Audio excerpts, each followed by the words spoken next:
بسم الله الرحمن الرحيم. الحمد لله رب العالمين، والصلاة والسلام على أشرف المرسلين ورحمة الله للعالمين سيدنا محمد صلى الله عليه وسلم وعلى أصحابه وبعد. خلق الحلم وأثره على صاحبه.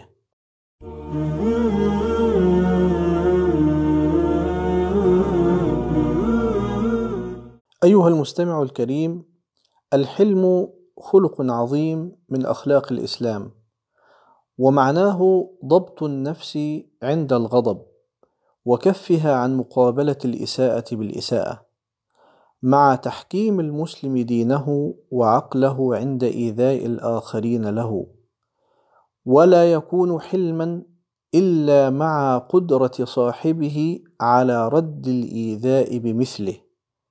والحليم اسم من أسماء الله الحسنى، يقول الله تعالى: إنه كان حليما غفورا. كما وصف الله تعالى بعض أنبيائه بخلق الحلم فقال عن إبراهيم عليه السلام: إن إبراهيم لحليم أواه منيب. كما وصف إسماعيل عليه السلام بالحلم في قوله تعالى: فبشرناه بغلام حليم. ووردت آيات قرآنية عديدة تشير إلى هذا الخلق الفاضل، وتدعو المسلمين إلى ضرورة التحلي به. قال الله تعالى: بسم الله الرحمن الرحيم: وسارعوا إلى مغفرة من ربكم وجنة عرضها السماوات والأرض أعدت للمتقين الذين ينفقون في السراء والضراء والكاظمين الغيظ والعافين عن الناس والله يحب المحسنين. وقال عز وجل: خذ العفو وأمر بالعرف وأعرض عن الجاهلين. كما بلغ سيدنا محمد صلى الله عليه وسلم قمة هذا الخلق العظيم وذروة هذا الأدب الرفيع، ونعرض لهذا الموقف الذي يبين حلمه صلى الله عليه وسلم وسعة صدره. فعن أنس بن مالك رضي الله عنه قال: كنت أمشي مع رسول الله صلى الله عليه وسلم وعليه برد نجراني غليظ الحاشية، فأدركه أعرابي فجذبه بردائه جذبة شديدة، حتى نظرت إلى صفحة عاتق رسول الله صلى الله عليه وسلم وقد أثرت بها حاشية البرد من شدة جذبة الأعرابي. ثم قال الأعرابي: يا محمد، مر لي من مال الله الذي عندك. فالتفت إليه رسول الله صلى الله عليه وسلم ثم أمر له بعطاء. أرأيت إلى هذا الحلم العظيم والأدب الجم؟ الأعرابي يتطاول على رسول الله صلى الله عليه وآله وسلم ويجذبه بهذه الطريقة التي جعلت رقبة النبي صلى الله عليه وسلم تصاب بالإحمرار، ويتطاول عليه بلسانه فيقول له: احمل لي على بعيري هذين من مال الله الذي عندك، فإنك لا تحمل لي من مالك ولا من مال أبيك. لكن حلم الرسول صلى الله عليه وسلم يتسع لمثل هذا الموقف وغيره من المواقف التي تطيش فيها عقول ذوي الألباب. يقول النبي صلى الله عليه وسلم للأعرابي في هدوء وأناه: المال مال الله، ويقاد منك يا أعرابي ما فعلت بي. وهنا يرفض الأعرابي أن يقتص منه رسول الله صلى الله عليه وسلم وأن يجذبه كما جذبه. وهنا يبتسم الرسول صلى الله عليه وسلم، لأنه ما أراد حقيقة القصاص، وإنما أراد أن ينبه هذا الأعرابي إلى خطأ ما فعل.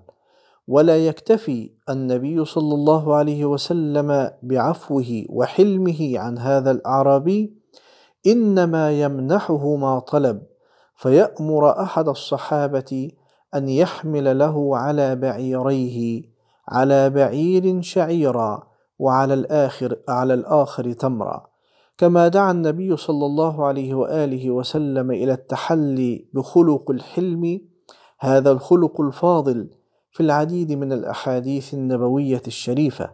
فعن سهل بن معاذ عن أبيه أن رسول الله صلى الله عليه وسلم قال: من كظم غيظا وهو قادر على أن ينفذه دعاه الله يوم القيامة على رؤوس الخلائق حتى يخيره من أي الحور العين شاء. وعن ابن عباس رضي الله عنهما قال: قال رسول الله صلى الله عليه وسلم: ثلاث من كن فيه آواه الله في كنفه وستر عليه برحمته وأدخله في محبته. من هو يا رسول الله؟ قال: من إذا غضب فتر، أي حلم وتأنى. ومما ورد من بعض الرجال الذين اتصفوا بهذا الخلق الرفيع والأدب الجم أن رجلا سب الأحنف بن قيس وهو يماشيه في الطريق، فلما قرب الأحنف من المنزل وقف وقال: يا هذا، إن كان بقي معك شيء فقله هاهنا، فإني أخاف إن سمعك فتيان الحي أن يؤذوك. وقال علي رضي الله عنه: من لانت كلمته وجبت محبته، وحلمك على السفيه يكثر أنصارك عليه. وقيل لقيس بن عاصم: ما الحلم؟ فقال: أن تصل من قطعك وتعطي من حرمك وتعفو عمن ظلمك.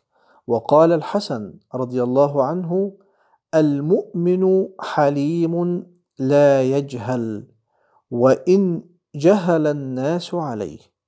وتلا قول الله تعالى: وإذا خاطبهم الجاهلون قالوا سلاما. ولما شتم رجل الشعبي فقال له الشعبي: إن كنت صادقا فغفر الله لي، وإن كنت كاذبا فغفر الله لك. وأسمع رجل عمر بن عبد العزيز بعض ما يكره فقال له: لا عليك، إنما أردت أن يستفزني الشيطان بعزة السلطان، فأنال منك اليوم ما تناله مني غدا، انصرف إن شئت. وفي النهاية نقول: ما أحوجنا إلى التحلي بهذا الخلق والسلوك القويم حتى نكون من الذين ينعم الله عليهم بالثواب.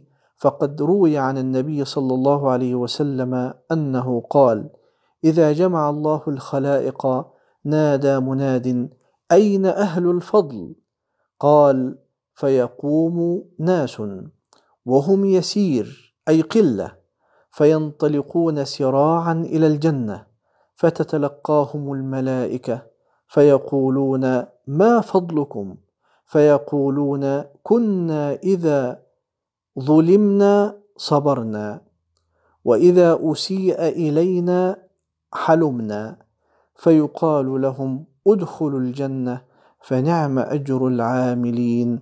والسلام عليكم ورحمة الله وبركاته.